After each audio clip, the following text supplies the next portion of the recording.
Hello, welcome to a brief dive or a brief steep on Japanese tea.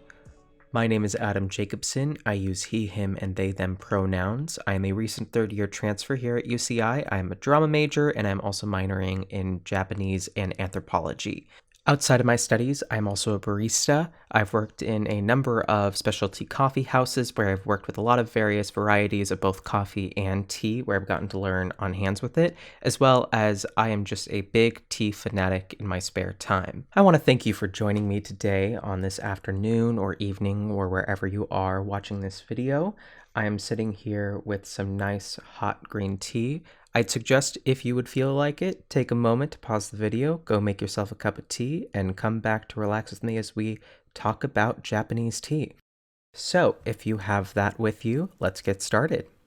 I'm sure if you're coming to this tea festival at UCI, which I'm very happy we're having, I assume that you probably know a little bit about tea, but just as a quick overview for tea in general, tea is the processed leaves of the tea plant, Camellia sinensis, and all regular tea comes from this one plant. And when I mean regular tea, there's a lot of words and drinks thrown out as tea.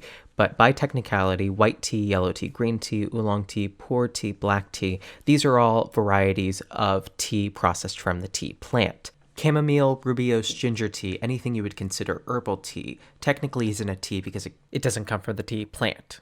Also, all tea naturally comes with some trace amount of caffeine. There will be more caffeine in a tea the longer it is processed, but naturally they all have very small amounts. Granted, very small, like compared to coffee, an average cup of joe might be anywhere from 150 to 300 milligrams of caffeine, and a black cup of tea, at its strongest, might have 80 milligrams.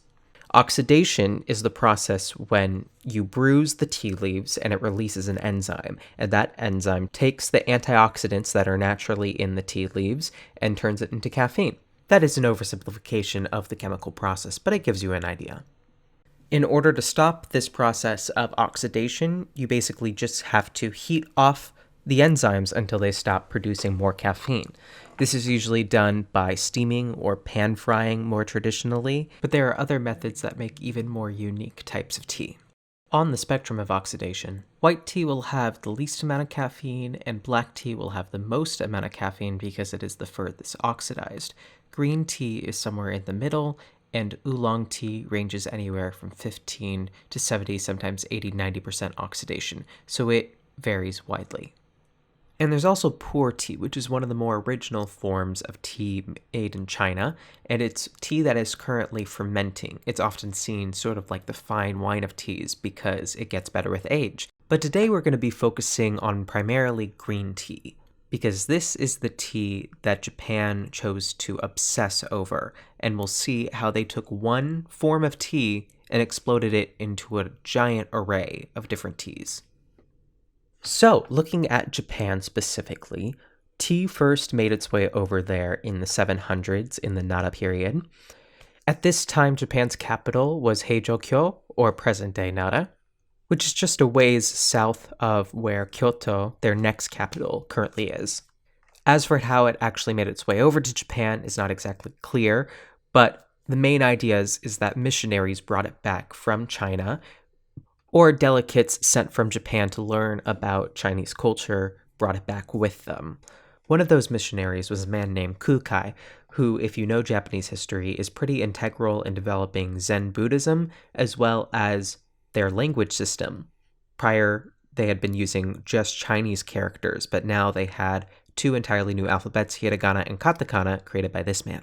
Kukai was also the first person to coin the term cha no yu, which is the general term for a tea ceremony known later. However, it was still Chinese tea, and later the tea ceremony, as we will see, will explode into this big culture of using specifically Japanese tea. What we do know is that later a Buddhist monk named Eisai brought back plants to Kyusu, which is the southern landmass of Japan, and when he brought it in the 12th century, he intended it only to be used by monks for Zen Buddhist practices or medicine, but later his disciple Myoe brought it with him to Uji, which is the general area north of Kyoto, which is now the prefecture of Uji. There in Uji is where tea really exploded for Japan.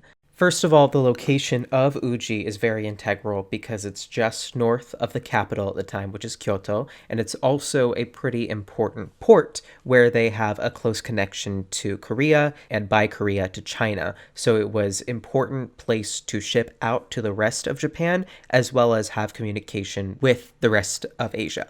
Tea cultivation and tea production in Uji was so popular and so important that later on, when tea started to spread its way around Japan, even nowadays, some people still call Uji tea Honcha, which is spelled using the characters for Japan and tea, so literally meaning Japanese tea, or as they called it, real tea. Nowadays, tea is grown all over Japan, and you can get some very unique teas and flavor profiles depending on its prefecture of origin. Prefectures such as Shizuoka or Kagashima pride themselves in having a very unique or special type of tea which they can sell to the rest of Japan. But still, a large amount of Japan's tea is cultivated in Uji or just south of Kyoto in Wazuka. But in Uji, they were able to make this level of green tea, which was now the popular version in Japan, and they thought of new methods to grow it using shading methods as well as new ways to process it, such as using steam to deculture the leaves, which was used in China but not quite as popular. One of the most integral developments in Japanese tea is the creation of matcha. Matcha has become pretty iconic on a global scale.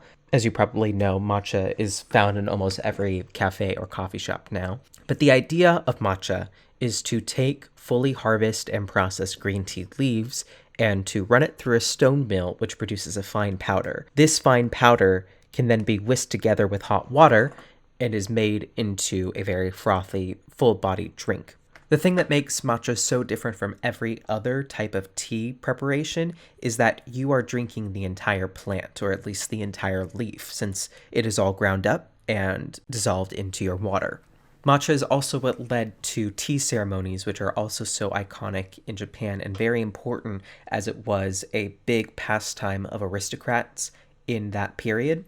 And it developed and became more accessible as culture and social standards developed in the country later on. But with the creation of matcha also came some new ways to cultivate and harvest these tea leaves. Farmers would use a method where they would shade the leaves using these black tarps, as they still do today, and shading the tea restricts the sunlight that gets to the plants, so it has to basically work harder to get all the nutrients it needs. And this allows the plant to develop a much more richer, nutrient-packed, bolder flavor. This type of method creates gyokuro tea, which is basically just translates to shaded tea. You can usually find gyokuro on its own, but it is a little more expensive, but if you do get a chance to try it, it is quite tasty.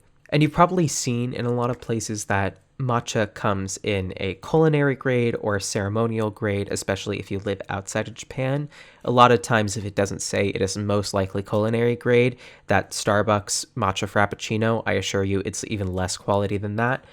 But most places in the US or outside of Japan, if it's not a specialty coffee or tea shop, it's probably culinary grade in your matcha latte. Because if you're putting it with milk drinks, with lattes, with smoothies, you don't necessarily have to have all the fine qualities. You're just trying to get that matcha flavor. However, if they are serving straight matcha on its own, chances are more likely they're using ceremonial grade, but it never hurts to ask.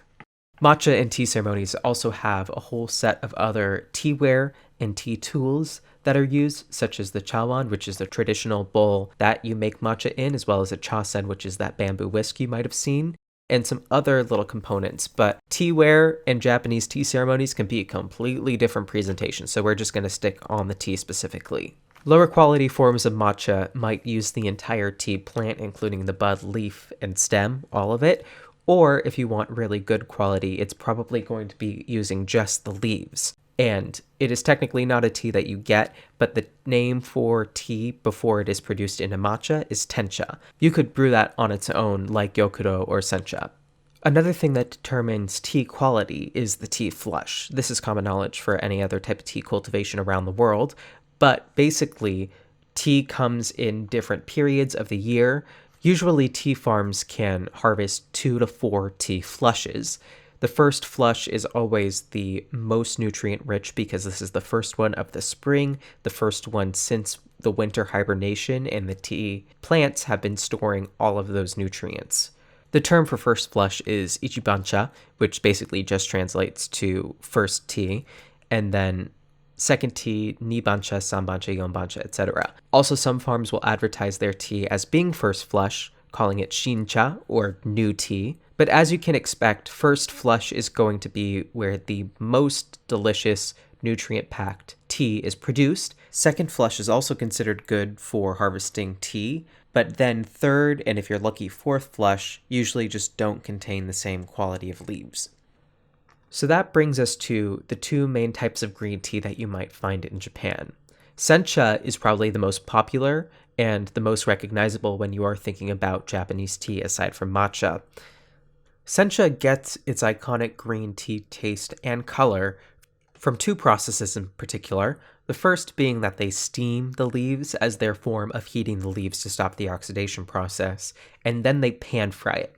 Pan frying was first developed around the 14th century in China and made its way to Japan in the 17th century. Pan frying, as the name suggests, is basically just when you take the leaves and press them against a hot wok or hot surface, and it creates a flatter, sharper, needle-like tea. The finest sencha is going to use tea only from the first or second flush, which, as I mentioned, are higher quality leaves, and the leaves are usually separated from the twigs and buds of the tea plant. However, since you still have tea from the second, third, and fourth flush, they still use that, but it can't really be considered sencha because it's not of highest quality, so instead that is bancha. Bancha is basically just the counterpoint to sencha. Anything that is not good enough to be considered sencha is bancha. And here is where we see a divide both in quality and socioeconomic availability. Sencha is usually what's going to be used or found in the homes of aristocrats in earlier periods of Japan, and bancha is what's going to be accessible for the peasants, for the commoners, for anyone of lower class. So, when you're left with bancha, which is much more likely to have either less flavor, more astringency, or more bitterness, you gotta be creative with ways to improve it. This brings us to all the different ways that Japanese use the leftover green tea and basically widen the array of all the different types of tea, even though it's still under the umbrella of green tea. So to make bancha taste good, you find the trend of people either adding or changing the constitution of the tea itself. All of these remaining teas fit under the umbrella of aracha, which is just various or crude, unsorted teas.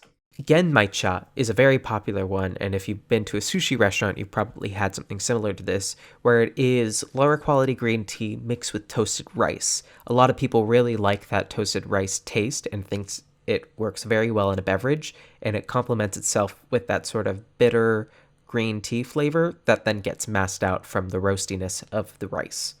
Hojicha, which is one of my personal favorite teas, and what I'm drinking right now, is where they take finished green tea leaves, which have been steamed, which have been pan-fried, and they roast it again. And if you're familiar with coffee roasting, it is a completely different process, basically, because you've already evaporated out any water left in there. So you're taking the plant fibers and breaking them down by heating them. When you roast the finished tea, you are losing some things. You most notably roast out all the caffeine, but you also roast out the lectin and any other type of bitter compounds that might be in there. What you're left with is this sweet, mellow, toasty tea that has virtually no caffeine, so it's very popular among children and the elderly. And even though caffeine is taken out of it, or most of the caffeine, the compounds that are found in tea that have calming properties are still left in there. Hojicha can also be ground down into a matcha quality. There are a handful of rare places where you can find hojicha alternatives for matcha drinks. And overall, just a completely unique type of tea. But what we see later, and this is common in plenty of other cultures, is that once these teas become popular, aristocrats or higher class people are going to see that and then try and make it their own by using higher quality tea like Sencha Gyokuro. This does, in total, make a better tea, but because you are using these additives or different processes to mask out the bad flavors, you're also masking out all that's good in the really fine teas. So there is a bit of a diminishing return depending on the quality of leaf with the added process. You can even make teas like hojicha at home if you have some extra sencha lying around. All you really need to do is throw a handful of grams onto a nonstick or cast iron pan and roast it for 4 minutes until it turns to a desired color. Just be careful not to burn it. Now, when you're brewing loose leaf Japanese tea, a majority of the time you're going to see a Kyusu, which is a Japanese teapot, basically. It is a little different from Chinese teaware, and again, I could spend an entire presentation just focusing on Japanese teaware, but traditionally Kyusus have that 90-degree handle, which makes it easier for you to pour tea into multiple cups. Most high-quality Japanese tea only needs a very short steeping time, usually 30 to 90 seconds maximum, and it can be steeped for multiple times, and you usually get very different cups depending on how many steeps you've gone into it.